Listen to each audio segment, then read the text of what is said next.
because I just wasn't getting it.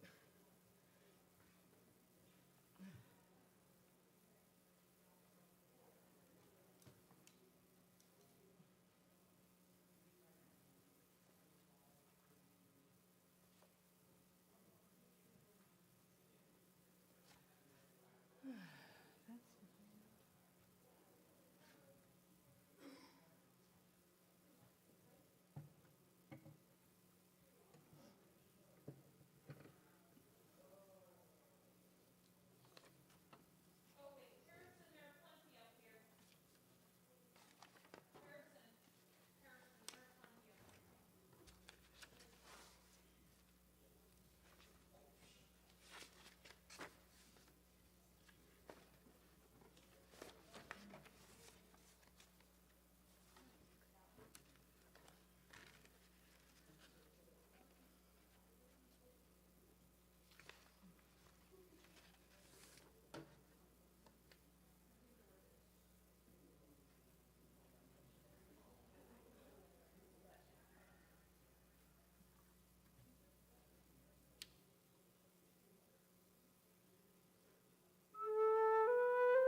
So you- I'm just was setting up my Okay, second all right. piece. I've got plenty more to play. Okay, all right. In fact, you can go like this if you want me to stop. Okay.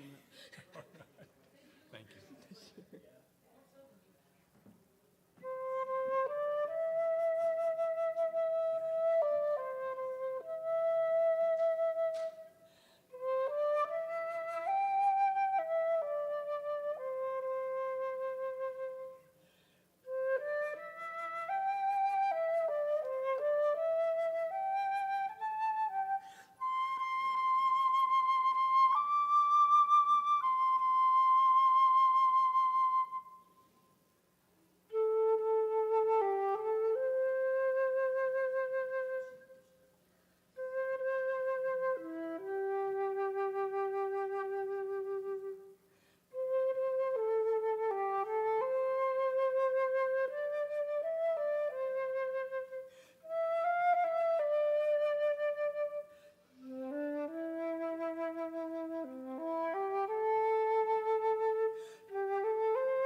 Hear these promises of God.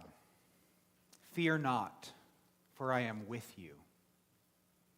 Do not be afraid, for I am your God. I will strengthen you, I will help you, I will uphold you. The God of love is present with us here as we remember our beloved, genuine, generous, humble Tena Krin Hoke. My name is Dustin Wilser. I'm the Director of Ministry at Northminster Presbyterian Church in Seattle and a colleague of Tina's sister Nancy in the Seattle Presbytery. I didn't know Tina, but in hearing stories about her, it's clear that her life impacted the lives of many. And the various circles of her communities present here in this physical space and online all over the world are testament to that. And still, we know that everyone grieves in their own way. Tina's husband, Jim, has chosen not to be with us today. We acknowledge his grief and hold him in our thoughts, providing him the space that he needs while he finds his way toward healing. But we gather to grieve the loss of Tina together, to remember her, to commend her into the eternal care of our merciful Creator, and to comfort one another in our grief. If you're joining us from the live stream, please take a minute to say hello in the chat, putting your spiritual presence into this shared space of lament and healing, and creating a record for the family to know you are here. Let us pray. O God of grace and mercy, we remember before you today our beloved friend, Tena Hoke. We thank you for giving her to us as a companion in our pilgrimage on earth. In your compassion, console us who mourn. Give us the faith to live in confidence and hope until, by your call, we are gathered to our heavenly home in the company of all your saints. We pray in the name of all that is holy and beautiful and true. Amen. To start out this afternoon, the family has asked me to read a shortened version of the obituary that was in the paper. Born to George English Hoke and Clementina Betsy Mickelson Hoke, Tena grew up the eldest of three in Bellevue, Washington. After graduating from Sammamish High School, she studied at the University of Puget Sound and Big Bend Community College before transferring and completing her computer science degree at Washington State University in Pullman. She and Jim met while at Washington State University and married in 1983. Tena worked for various technological firms in Portland, Oregon, including owning and running Ease Software for many years. Prior to retiring, she held the role of Chief Financial Officer for scrapbooking company Technique Tuesday. Tena and Jim became dry grandparents to the children of their close friends, Candy and Akshay. Tena cherished her role as grandma to Neil and Niam. Tena chose to depart this world on August 11th, 2025. Gone too soon. Tena is remembered by her loving family and a vast network of friends throughout the world.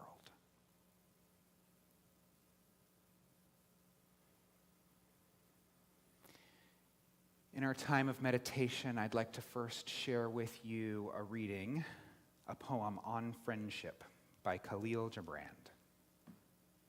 Your friend is your needs answered. She is your field which you sow with love and reap with thanksgiving. and she is your board and your fireside. For you come to her with your hunger, and you seek her for peace.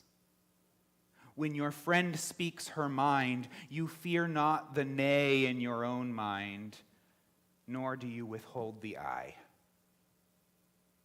And when she is silent, your heart ceases not to listen to her heart. For without words, in friendship, all thoughts, all desires, all expectations are born and shared with joy that is unacclaimed. When you part from your friend, you grieve not, for that which you love most in her may be clearer in her absence, as the mountain to the climber is clearer from the plain. And let there be no purpose in friendship save the deepening of the Spirit.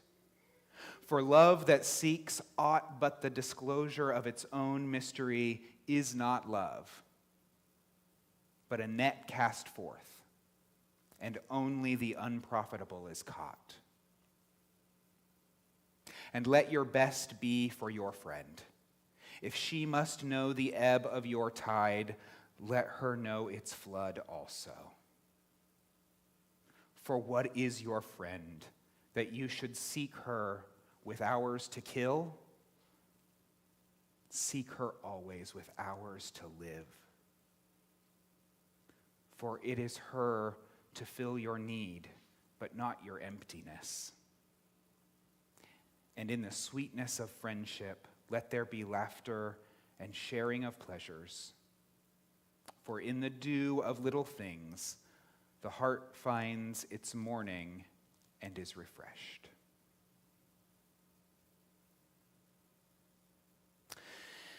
Next, I'd like to share with you a Zen Buddhist koan called Ling's Question.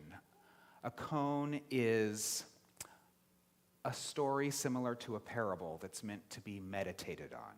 So I will read this, and then I'll leave a little bit of space before continuing on. Ling Qingpo visited Master Fubai Hosheng to pay her respects.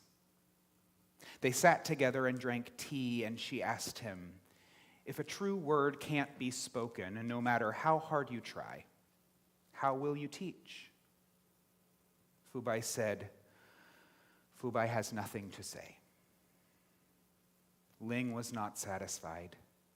She placed her hands inside the opposite sleeves of her robe and cried out, "There is grievous suffering even within a blue sky." Again, Fubai had nothing to say. Ling said, "To be a human being is to live in calamity."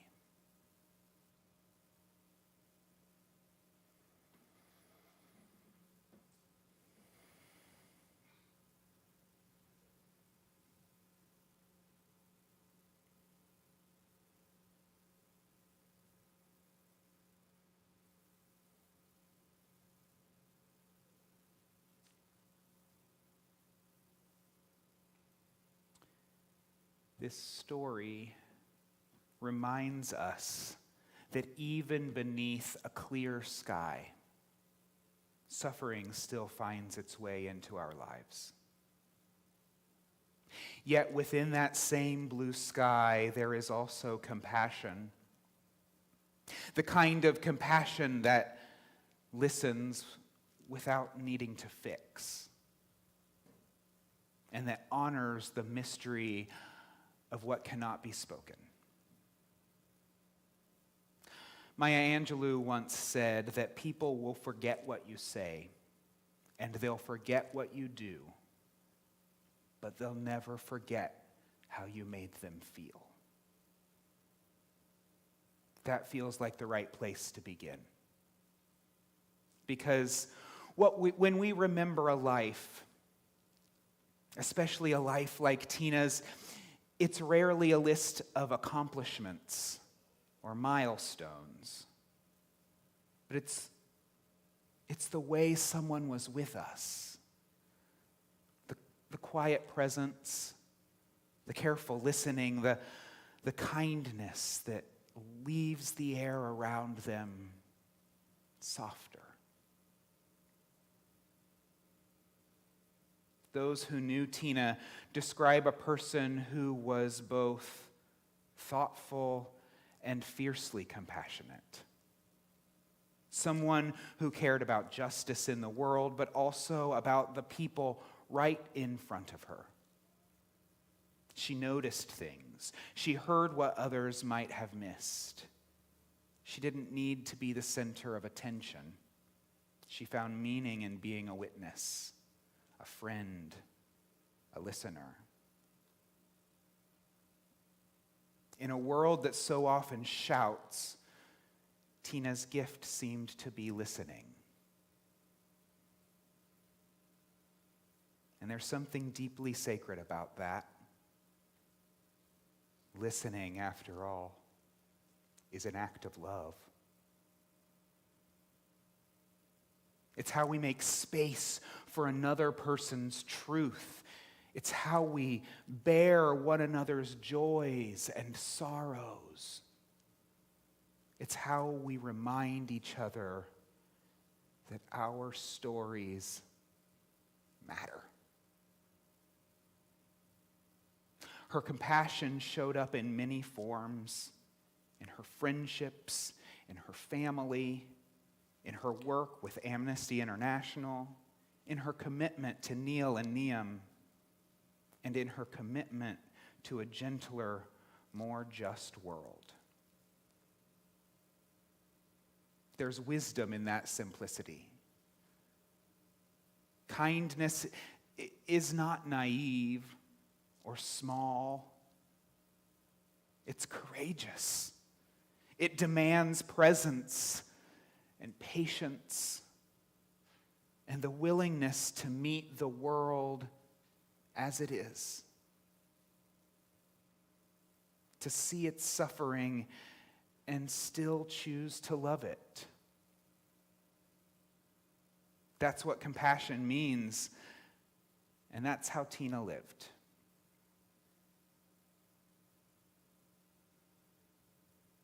When someone we love dies, especially when they die by their own choice, we're left with a tangle of questions. No tidy way to hold them. We may wish for more time or different words or a clearer understanding of the pain that was present. But maybe the most faithful thing we can do is simply to hold the mystery gently without rushing to solve it. To say, we don't have to know everything in order to honor everything that was real and beautiful in a life. The koan we heard a moment ago teaches that clarity does not ease sorrow. Ling's cry, there is grievous suffering even within a blue sky, reminds us that peace and pain are never far apart. Life's beauty and its ache share the same horizon. Even in the clearest sky, there's the truth of our fragility. Yet, in naming that truth, Ling also points us toward compassion. The kind that does not deny pain, but makes room for it, tenderly, within the wide blue of being alive. So perhaps the best way to remember Tena is to keep practicing that same compassion for her, for one another, for ourselves. To keep living the kindness she embodied. In that spirit, I invite us now into a moment of stillness. a meditation on loving kindness. This practice comes from the same tradition that once nurtured Tena's own contemplative path. It invites us to send compassion outward to ourselves, to one another, and to the world. May this be our prayer for her and for all beings. I invite you now to find a comfortable position. Your feet resting on the floor, your hands relaxed in your lap or over your heart. If you wish, close your eyes or simply lower your gaze. Take a deep breath in and a slow breath out.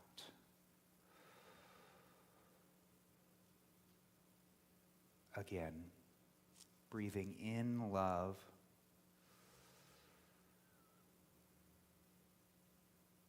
and breathing out tension.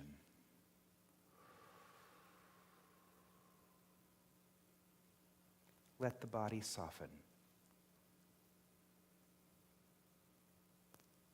Let the breath become steady.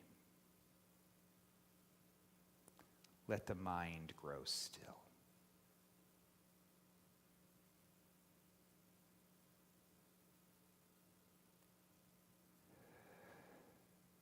Now, from this place of quiet, we begin by offering kindness to ourselves. For we can only give freely what we have first received. I'll say a few simple phrases, and you can repeat them silently in your heart or simply listen and let the words wash over you. For ourselves, may I be at ease.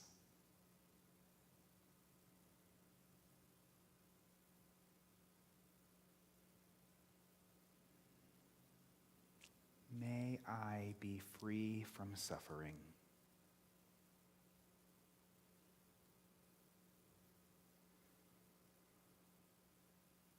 May I be happy.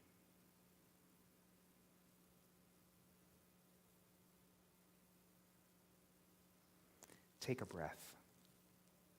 Let those words settle into your heart.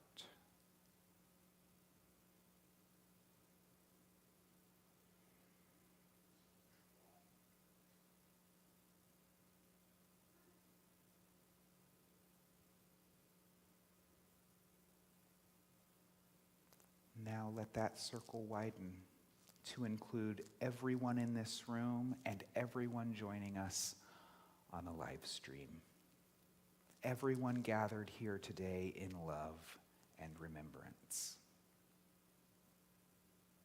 For this community, may we be at ease.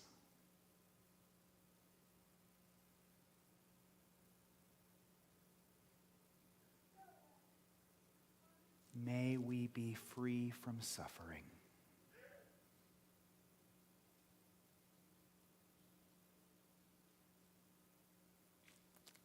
May we be happy.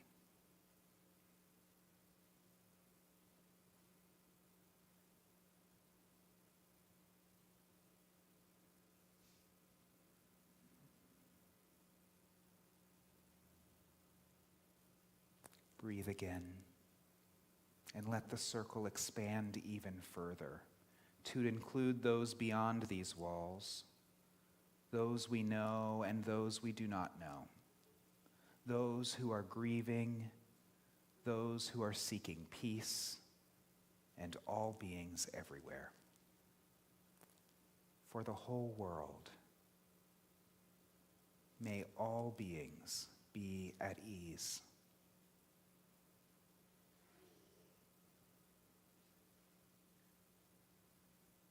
May all beings be free from suffering.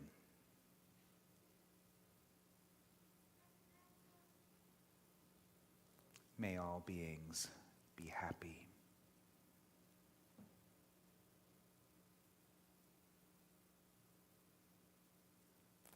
take one final deep breath, in through the nose and out through the heart.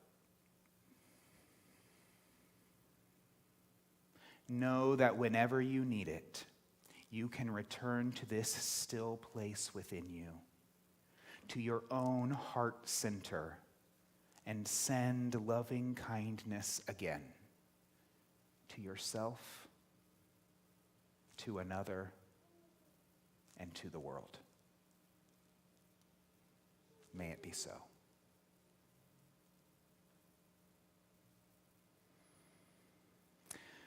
We now receive offerings of remembrances as we together remember Tena. We'll begin with an offering of song from an ensemble of Tena's friends, followed by remembrances from Tena's sister Nancy.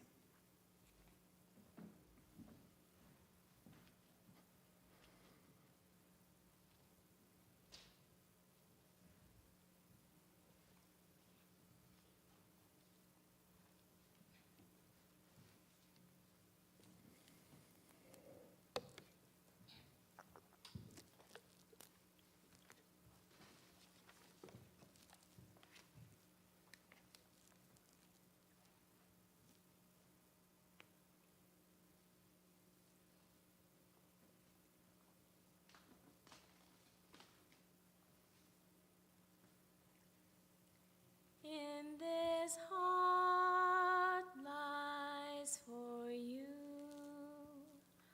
a lark born only for you, who sings only to you, my love, my love, my love. I am waiting for you, for only to adore you. My heart is for you, my love, my love, my love. This is my grief for you, for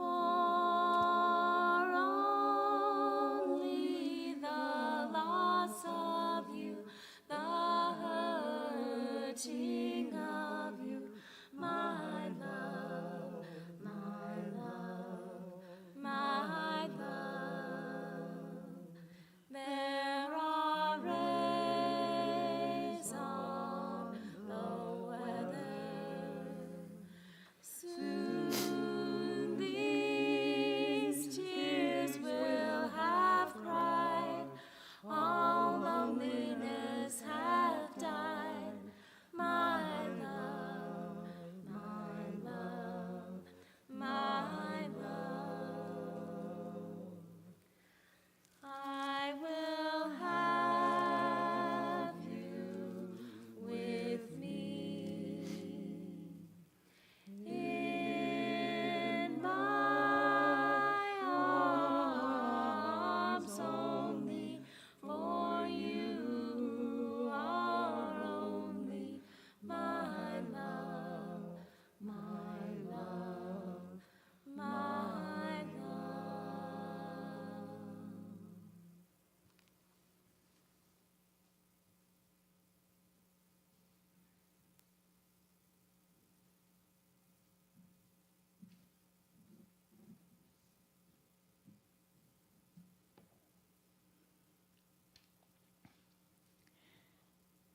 Thank you for attending today. On behalf of the whole Hoke clan, the Devines, the Binkleys, the Hokes, the Ramseys, the Sorosies, the Robertsons, the Hughes, and the Duas, I want to thank you all for your love and support during this time. This is so bittersweet. So many of the people that Tena loved and inspired here, yet Tena not here to welcome you. As I've met some of you, I've had a strange feeling. You already know so much about me and my family, and I often don't know very much about you. I want to tell you the stories about our kids' experiences with their aunt, but I wonder if you already know these stories, because you know what? Tina was selfless. She talked about others, not about herself. That was who she was. But I still want to share these memories in case one of you didn't see this side of my dear, dear sister.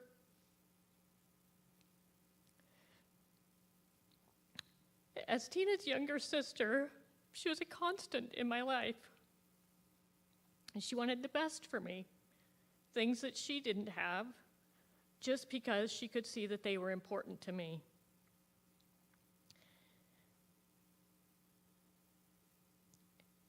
If there was a way that she could provide something for me, she did. She helped me earn more beads in Campfire Girls. She took me to her high school football games and out for pizza with her friends. She bought me a Letterman's jacket. That was Tina, giving more, caring more, setting an example with a smile our nephew, Andrew, says was ear to ear. Tina was always up for anything. She never said no to an adventure, a game, anything, especially if one of the kids asked her. There's a picture in the slideshow of Tina at a holiday table. She is the only adult, surrounded by 5 kids under the age of 7. I bet she chose to be there because she loved being with her nieces and nephews. Our whole extended family was important to Tina. She loved the reunions. She welcomed anyone who came to visit. She believed in our family value of hospitality.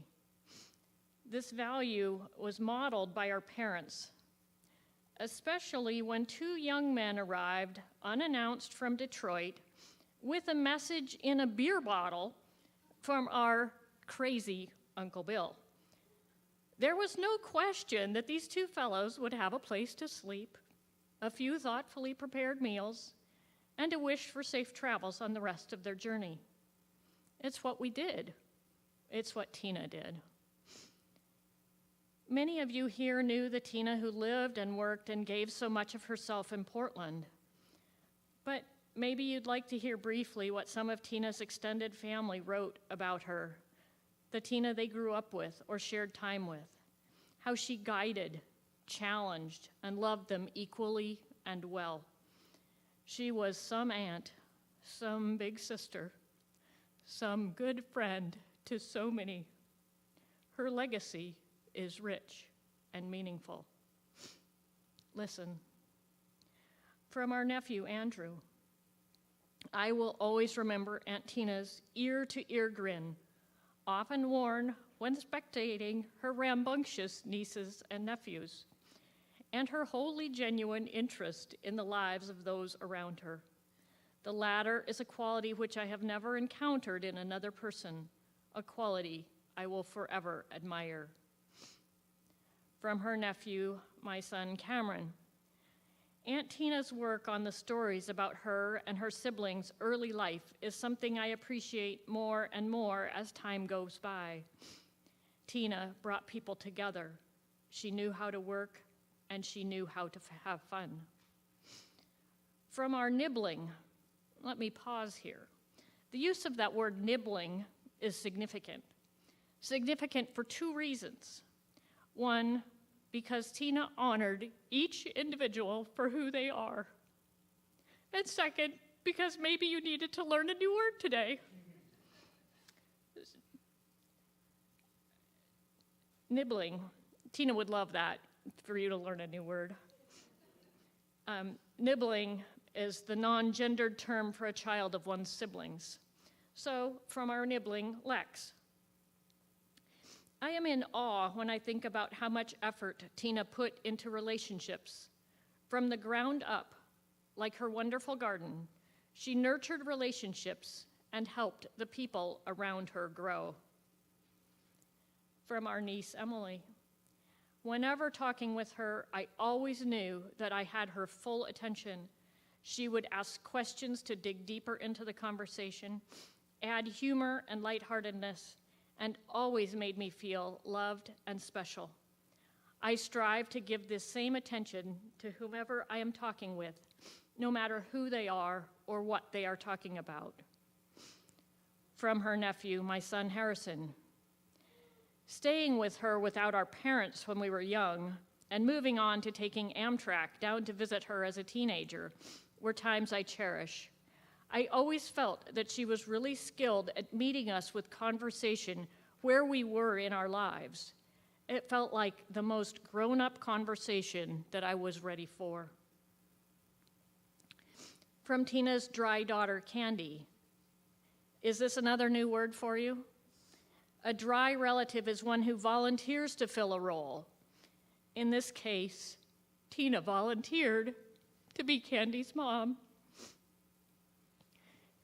Candy says, Tina was our kiddos' grandma in the U.S. She attended school Grandparents' Day with our children since they were little. Our kids will never forget her patience and her love.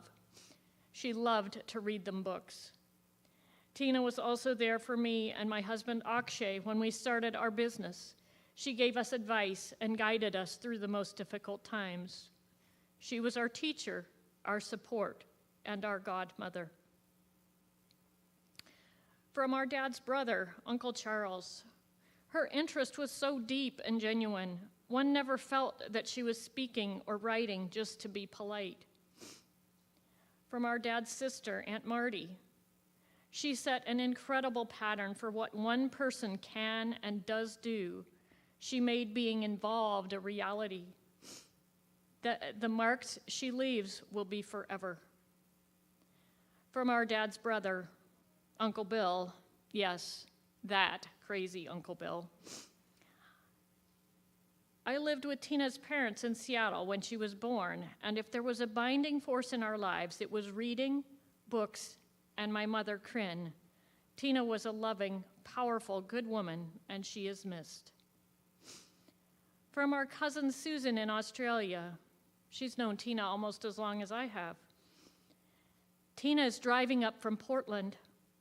That phrase was almost a tradition, said before nearly every gathering, big or small.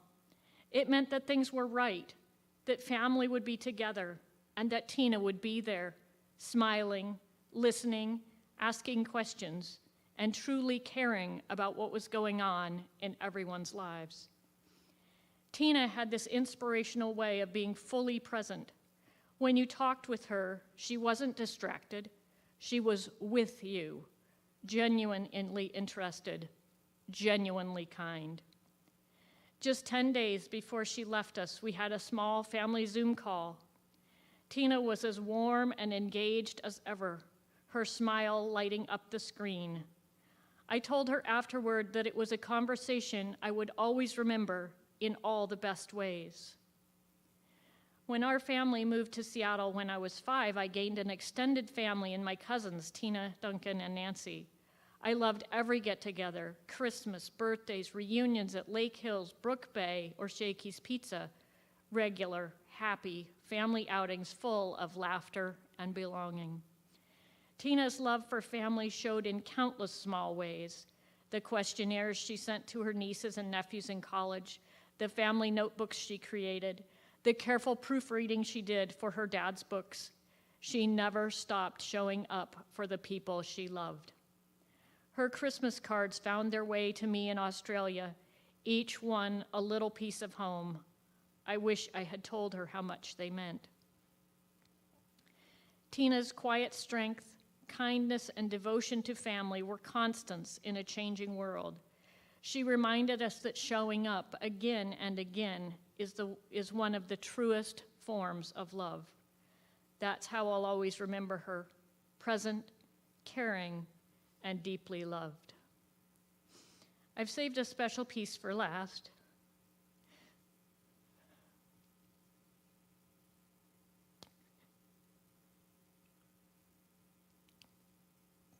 Tina and our niece Monica shared a special bond. over their love of the written word.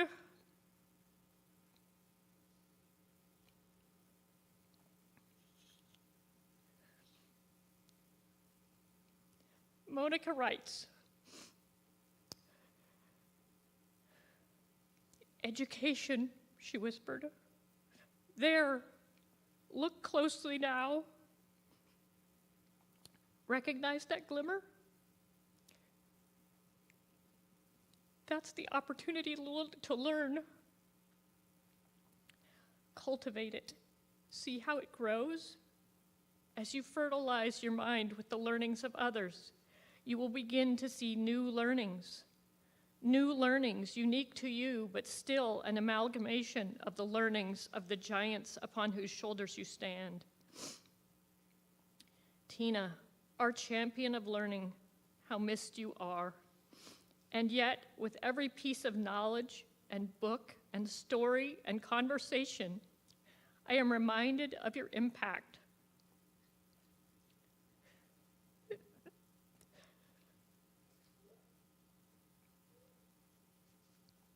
There is learning all around me, so long as I seek it out.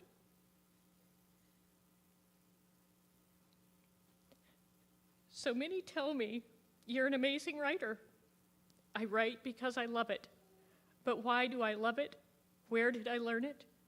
I think about the stories you told us as children. I reread the emails you wrote, remember the birthday cards sent each year as reliably as sunrise each morning. I would not be the learner or writer I am today without the effect of your words and push towards education all these years.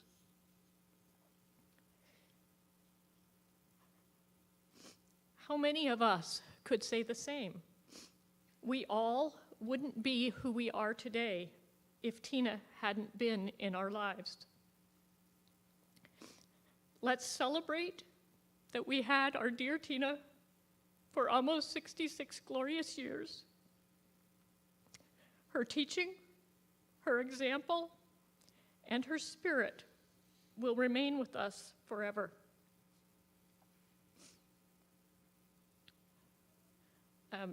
We'd like to invite any of you who'd like to share anything to come.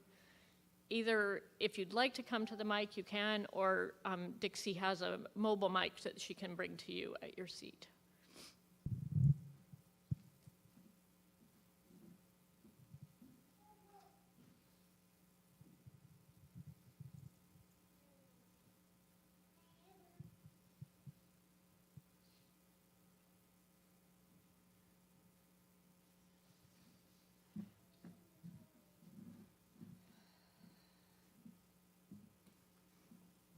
I'm going to try this.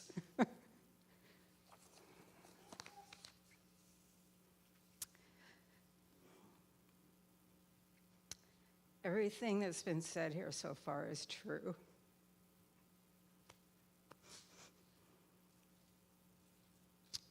I feel it in my heart. I met Tena almost 40 years ago when she interviewed me at ACE, software contracting firm. I immediately liked her, of course. She was my friend, a warrior for justice, and a peacemaker. We worked closely together on several projects. I got hired. She recommended me for the job. We worked at projects at Intel PCEO, at the office, and our bond grew. We were comfortable working with each other. We relied on each other. She was one of the first vegetarians I knew, and we had another coworker, Betsy, and I learned a lot from them. They were both good role models. Betsy was very disciplined. Tena was very disciplined. Again, I learned so much from Tena. She always presented as being a calm, thoughtful, compassionate, balanced, peaceful person. But you could get her riled up from time to time. There was a time when at Intel we were sitting in a conference room waiting for one guy to show up. She started getting very annoyed. And she says, he's always late. And she started ranting about it as he came and into the room behind her. And we all got a big smile and had fun with it. And she was, of course, embarrassed, but handled it well. And you could get her laughing. One time when our friend Pam and Tina and I were together, we often got together. We were at Pam's house. She had just inherited a mahjong set, and we decided we were going to learn to play. And the instructions were very poorly translated from Chinese, and Tina started reading the instructions as Pam and I started trying to set up the game and learn how to play. And every time she would read a sentence, she would just get a confused look on her face. And we would all just start laughing a little bit. And by the end of it, there was no way we could play. We were all just laughing about the whole thing and how ridiculous the instructions were. And I always wished that we had pursued that and learned how to play mahjong and had a regular game, because it would have been so fun to play mahjong with her every week or months or whatever. So from ACE, our leader at ACE decided to go surfing, close down the company. He wanted to sell it to us, but we looked around and said, what's he selling? He's selling us. So we decided we could just do this ourselves, and we started Cowabunga Computing as an homage to him going surfing. He didn't think it was so funny, it turns out, but we liked it. But we incorporated it as that, but then we changed to EASE, Engineering Aided Software Enterprises, which after a while became way much of a mouthful. So we just shortened it all to EASE software. And during the loving kindness meditation, every time I do that meditation, it says, you are at ease. And ease pops into my head. Every time. It did today. So at EASE, we governed by consensus. There were a bunch of us that were the founders. And Tina had a very useful techniques. One of the things she would reliably do at meetings is if things started getting contentious or having conflict, she would say, let's table this for next week. And it lowered the temperature in the room, and we were able to move on and make decisions. She had creative decision-making. She had this marvelous voting scheme where instead of everybody just getting one vote, she would list all of the options on the board and give us all 8 votes. And we could use them to vote for or against 8 things. And then we would tally them up at the end. I've never seen that technique used anywhere else. And I'm convinced that if she ever ran for office, she would have, put that forward as a method instead of ranked choice voting or anything else. And I would have loved brainstorming a nice name for that voting method, because I don't know what it is. So EASE grew to be about 25 engineers, and we sort of took people in who needed coverage for doing healthcare and that kind of thing back then. But we were dispersed at all these client sites, so we would every month have a lunch or dinner where we would get together and get to know each other. And we'd have an annual Christmas and anniversary dinner, and we would give we thought brainstorming unusual gifts. Every year for a long time we gave Powell's gift certificates. Of course, she wanted everybody reading. But we also gave bat houses and lava lamps. One year we gave Tom Peterson clocks that would say, wake up, when the alarm went off. And we did a Fruit of the Month club. So when Obamacare came into being and we realized people had access to health care and other means, and we were kind of reaching burnout, and we started winding down the company. We'd been advised for years to have an exit strategy, and we'd made attempts at that, but it's kind of hard to do exit strategies. So the takeaways from EASE that I had were that exit strategies are hard to implement. I had a lot of good memories. I had a sense of accomplishment because we had created a company that was ethical, fun, and fair. We treated everybody the same and didn't try to make a huge profit off of it. And my friendship with Tena. So our connection remained post-EASE. Even during EASE, we were involved in a lot of social justice kind of activities. I was also an Amnesty member. One of the things I discovered with Tena and Amnesty is a letter writing group. And I think I caught her at the printer one time at work, and she had this tradition of for her birthday each year, she would write the number of letters that represented how old she was.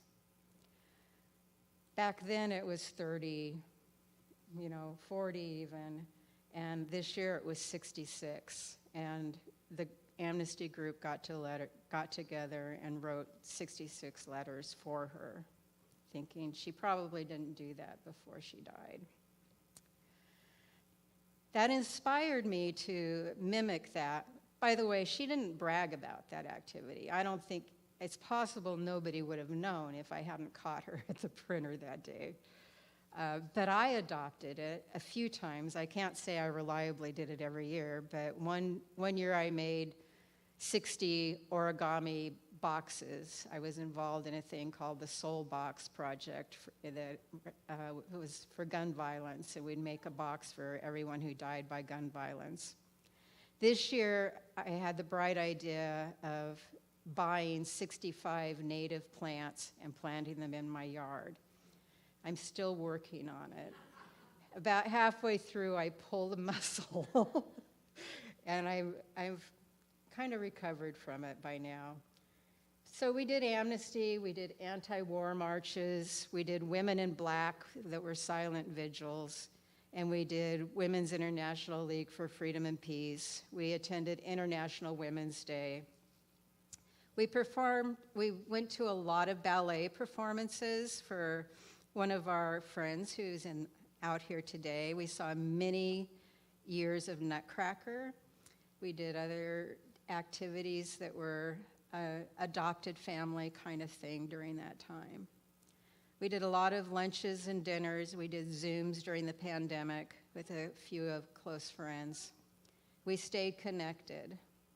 We shared our lives with each other, including difficulties, joy, shoe selections. What kind of shoes should we get this year? Which ones are working? Angst and hard times. Tena always said that kindness was the most important thing.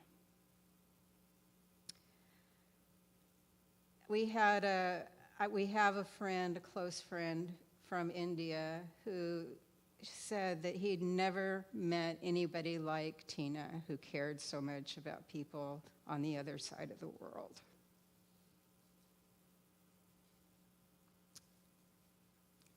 She had a huge heart. And she kind of represents this phrase, the way we do anything is the way we do everything. She really paid attention to everything in her life that way. And I miss her every day.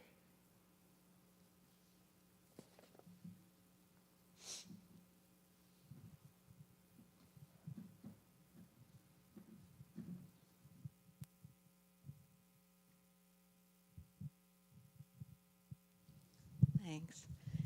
I wore my SMART badge. My name's Pat, and Tena was one of the co-coordinators for SMART at Vose Elementary School in Beaverton, Oregon. I've been doing it for 19 years, and I've been trying to think of how long Tena was there with me. She was initially a reader, and then I plucked her out with great fortune on my part for this election because she's an organizer supreme. I'm not very organized. But as you might imagine, someone who volunteers for SMART, which is Start Making a Reader Today, loves reading. And of course, that was Tena to a T. And we have a Christmas book exchange tradition where everyone brings a book they read that year. The coordinators get together, and you just pick out a packet, a wrapped book and see what it is. And Tena knew every book and could give you a wonderful review of that particular book. She could have done a column easily.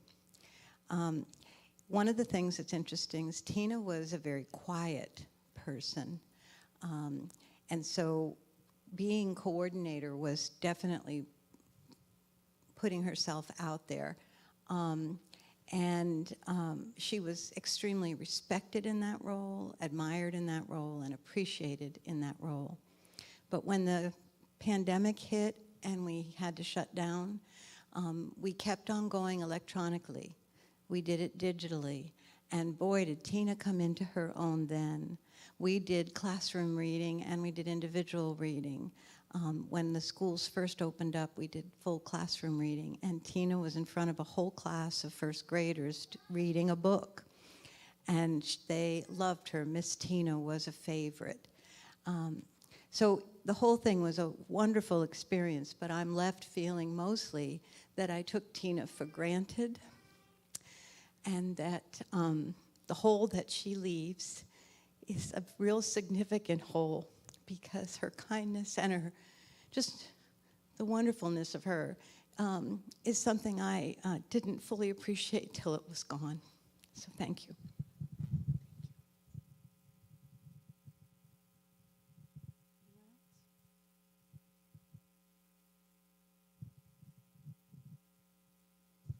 Thank you. I knew Tena through Ease and worked with her, and I just have to say that she was one of the best people to work with, because she was so calm and friendly and able to listen, and even in difficult work-type conflicts, she was just always a rock of solidness, and I just enjoyed my time with her, working very, very much, and I miss her deeply.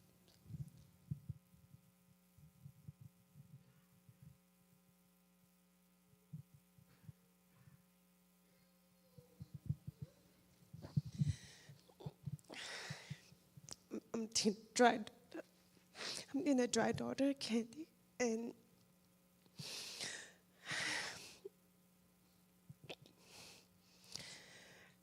Tena is gifted.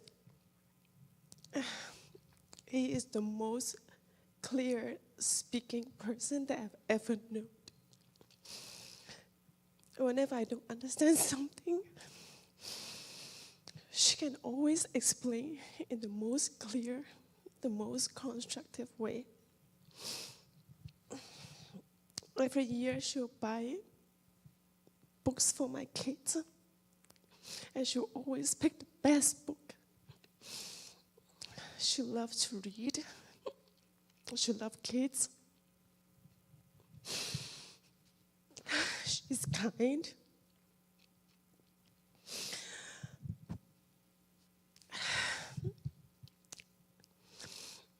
And when we first started the business, she was there every day. And she will help whenever way.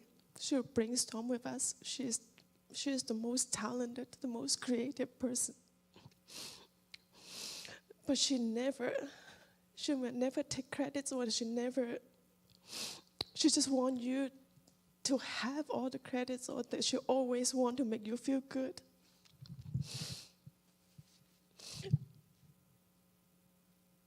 I feel like we take so much for granted for her cares and for her being there for us for so long.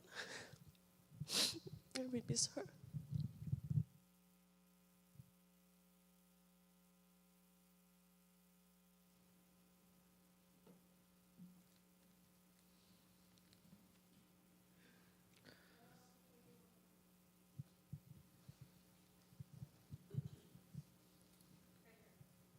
I'm sorry.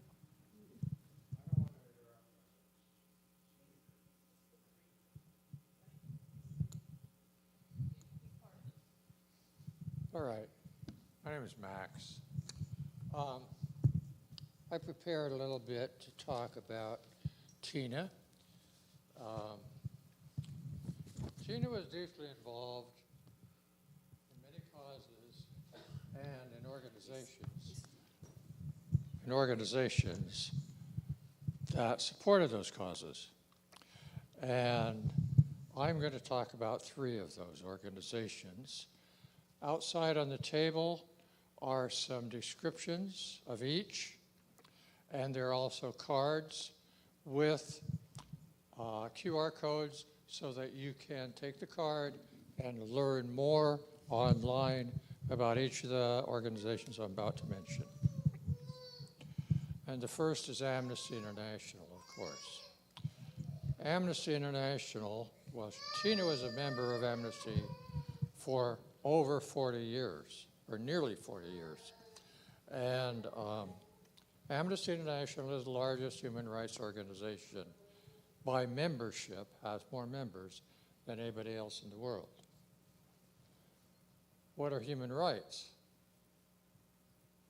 So sometimes people ask me, what do you do? And I say, well, I sometimes work on human rights. And when I say that, I sometimes feel like I'm saying, I work on oatmeal, or I work on air. So you're going to have to decide, you have already decided, what the term human rights means. A humanitarian doctor, Paul Farmer, said, the idea that some people, that some lives matter less is the root of all that is wrong with the world. The idea that some lives matter less is the root of all that is wrong with the world. Tena believed that all lives matter. Amnesty, part of their work is to work on behalf of people who are imprisoned for their beliefs, which this is editorial, but I think here in the United States we're starting to realize that people are sometimes put in prison for their beliefs. And out on the table, beside the description of Amnesty International, is a description of a woman that Tena was particularly drawn to and worked on for a long time. The woman's name is Nargis Mohammadi, and she is, there is a sheet beside the amnesty sheet describing her. She is a fierce advocate for women's rights. And I highly recommend you take a quick look at that piece of paper and learn about Nargis, maybe before the Iranian government kills her. I think we might need to sort of wrap things up. Okay, I'll quit. The other 2 organizations are, already mentioned, Start Making a Reader Today. By coincidence, I also belong to that. And the final one is an orphanage that Tena's family has supported for a long time. Great, thank you so much. I'm Harrison, Tina's nephew. A nephew of Tena. My thanks to the Peanut Gallery. I've had a year of immense change in my life. I lived on the East Coast for a long time, and I just moved back this year. And between the time I moved back and when Tena passed away, I didn't get a chance to see her. And I think about that a lot because I picture the beautiful, deep conversation I'd have with her about everything I'm doing now. And when she passed away, I was in Colorado to race my bicycle, and I got the news and I took off into the mountains. And I wrote a little something about that day. A drop rolls down my sunglass lens, sweat or a tear, all the same, wrung from grief. Jelly on both pieces of bread. Beautiful vistas through tear-blurred eyes, purple alpine flowers. Dreams of skunk cabbage, to smell a musky swamp. Instead, fresh mountain wind dries my tears. A split lip in the rumpus room. As I passed, did he hear me cry? Riding away, do I leave a trail of tears? Petals turning in pain and anger, shame and regret. My mother, an only child. Looming clouds threaten storms. Yesterday they held me down. Today, only higher. Up this road to the sky, where maybe I'll find the perfect place to cry. And then some of you have read that before. I wrote something else. We had a time at the beach just over a month ago where we spread Tina's ashes. And it was really a perfect and beautiful tribute to her because it was primarily so full of joy. We brought, and it really brought people together. We had so much family come in and gather. And it was also a strange experience because there was grief, but it was almost held down by this feeling of joy being together. And as I think many of you know, Tina really loved the beach, had a place there at Neat Hearts, and loved to go on walks at the beach. And near the end of that weekend, I had a moment where I was sitting alone by a campfire, and it really started to hit me more. And I wrote this. By a dying fire, I picture you, coming off the beach, returning from a walk, a sight I won't see. I imagine the warmth radiating from you. I always felt it. Until now, I didn't know how much. Something else now. What troubled you? On those walks, was the warmth radiating when you returned? Was it a salve, a shield? It pains me knowing. Yet there's more warmth. Through it, you were there.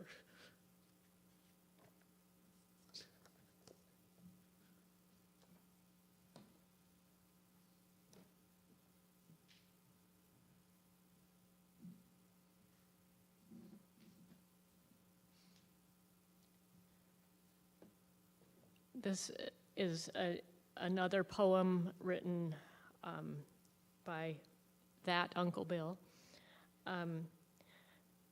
saying farewell to Tina on the beach at Happy Camp, Neat Hearts, Oregon, September 29th, 2025, 11 a.m. We go out, single file, over the unsteady, shiny cobbled rocks, some reaching back to hold hands, then on to the soft sand, on the path to high tide watermark, a light breeze, pelicans purposefully plowing into the wind. Up the beach, another group, 10 to 15, huddled at water's edge, doing what we are about to do, wearing long dark overcoats.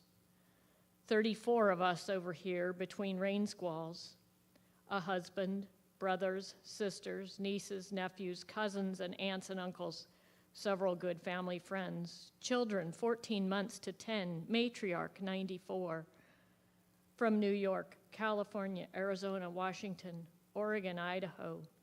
We are school teachers, retirees, students, brain scientists, a doctor, lawyer, software engineers, the usual family entrepreneurs, a masseuse, accountants, aspiring Olympic cyclist, loving new mother with her hands full. Make up a rough circle on uneven beach.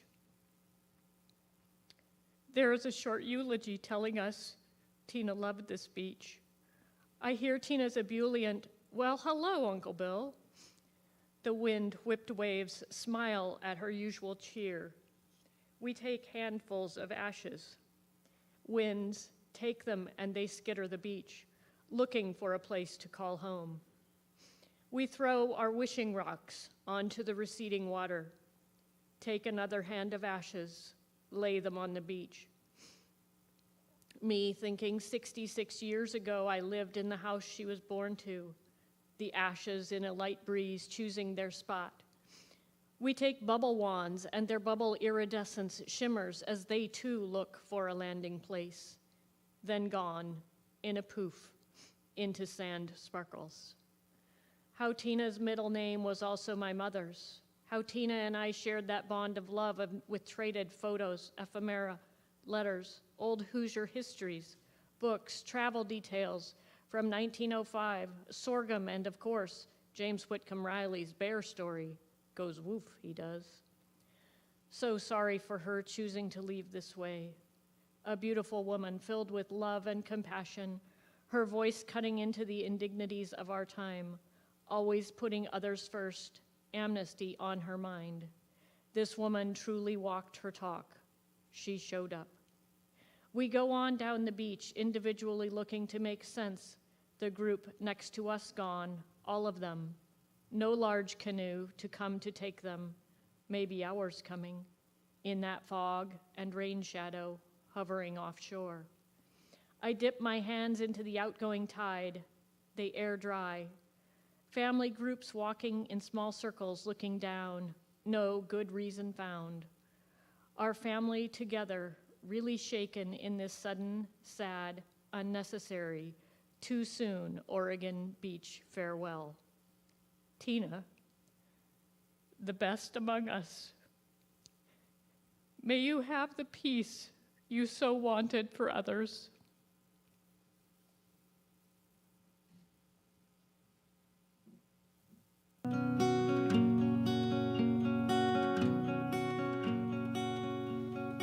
You can hold my hand when you need to let go. I can be your mountain when you're feeling valley low. I can be your street light, showing you the way home. You can hold my hand when you need to let go. Oh, I want a house with a crowded table and a place by the fire for everyone. Let us take on the world while we're young and able, and bring us back together when the day is done. If we want a garden, we're gonna have to sow the seed, plant a little happiness, let the roots run deep. If it's love that we give, then it's love that we reap. If we want a garden, we're gonna have to sow the seed. Yeah, I want a house with a crowded table and a place by the fire for everyone. Let us take on the world while we're young and able, and bring us back together when the day is done. The door is always open, your picture's on my wall.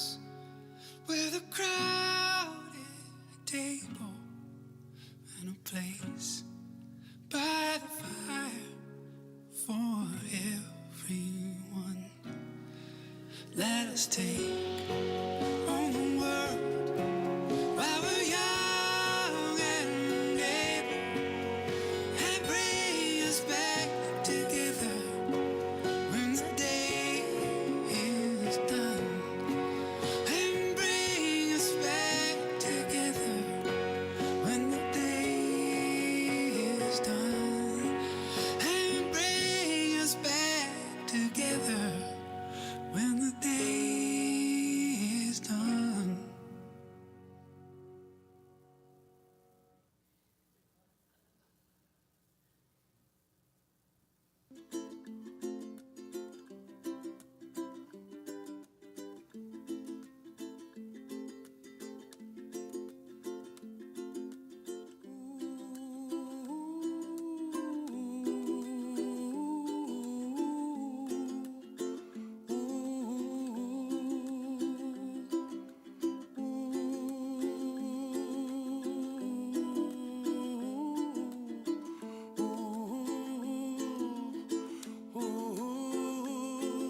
Somewhere over the rainbow, way up high, and the dreams that you dream of once in a lullaby. Oh, somewhere over the rainbow, bluebirds fly, and the dreams that you dream of, dreams really do come true. Ooh, someday you wish upon a star, wake up where the clouds are far behind. Be where trouble melts like lemon drops, high above the chimney top. That's where you find me. Oh, somewhere over the rainbow, bluebirds fly, and the dreams that you dare to, oh why can't I? Well, I see trees of green and red roses too. I watch them bloom for me and you, and I think to myself, what a wonderful world. Well, I see skies of blue, and I see clouds of white, and the brightness of day. I like the dark, and I think to myself, what a wonderful world. The colors of the rainbow, so pretty in the sky, are also on the faces of people passing by. I see friends shaking hands, singing, how do you do? They really say, I love you. I hear babies cry, and I watch them grow. They'll learn much more than we'll know, and I think to myself, what a wonderful world. Someday I wish upon a star, wake up where the clouds are far behind. Be where trouble melts like a lemon drops, high above the chimney top. That's where you find me. Oh, star.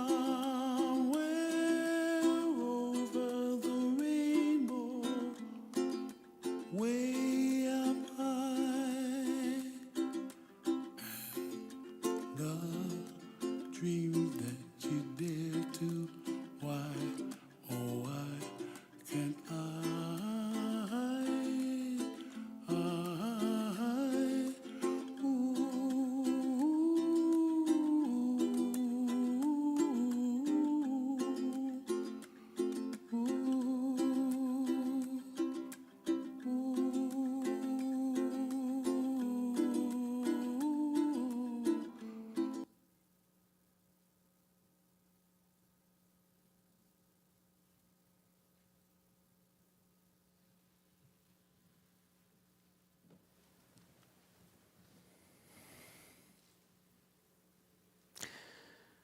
Let us now fully commend our beloved sister, friend, and companion, body, mind, and soul, into the eternal care of her Creator. First, I will pause for a few moments. I invite you, if there is any unforgiveness left between you and Tina, use this time and this place to heal what only God can heal. Say to her what you need to say. Hear from her what you need to hear. And then say to God what you need to say. And hear from God what you need to hear.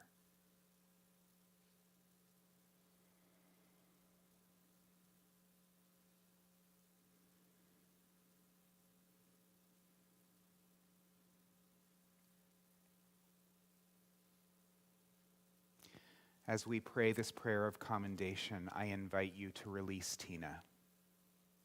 Release her into the loving and eternal care of the God who formed her in the womb. The God whose faithfulness never fails. The God who now welcomes her home. Let us pray. Into your hands, eternal God, we commend your beloved child, Tena Krin Hoke. Receive Tina into the arms of your mercy, into the company of your saints, into everlasting peace. Amen. Friends, as we prepare to close, we invite you now to join in singing a song that envisions the world Tina longed for, a world of peace and unity and compassion. The lyrics are on the insert in your bulletin, and I think we'll have John Lennon himself helping us to sing.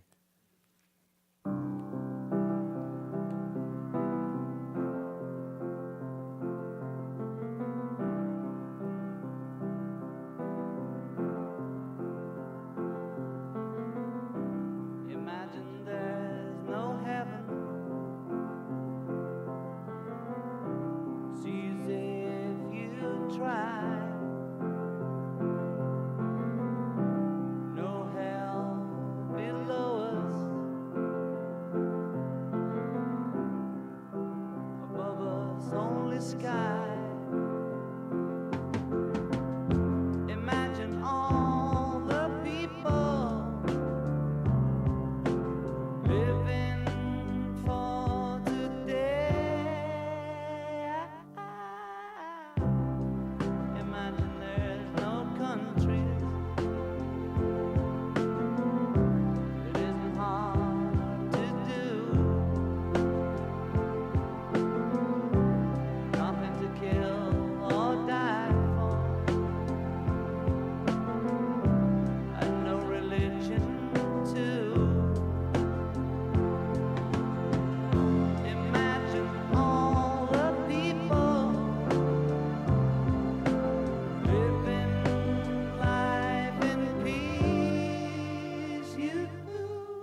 before we leave this space, the family would like to invite you downstairs to continue together in togetherness. And now, may God bless you and keep you in your remembering, in your living, in your grieving, and in your gratitude. May the very face of God shine upon you and be gracious to you. And may God's Spirit embrace you and give you peace. May it be so. Amen. Oh, all the money that e'er I spent it in good company, and all the harm that e'er I've done, alas, it was to none but me. And all I've done for want of wit to memory now I can't recall. So fill to me the parting glass. Good night, and joy be with you all. Oh, all the comrades that e'er I've had are sorry for my going away, and all the sweethearts that e'er I've had would wish me one more day to stay. But since it falls unto my lot that I should rise and you should not, I'll gently rise and I'll softly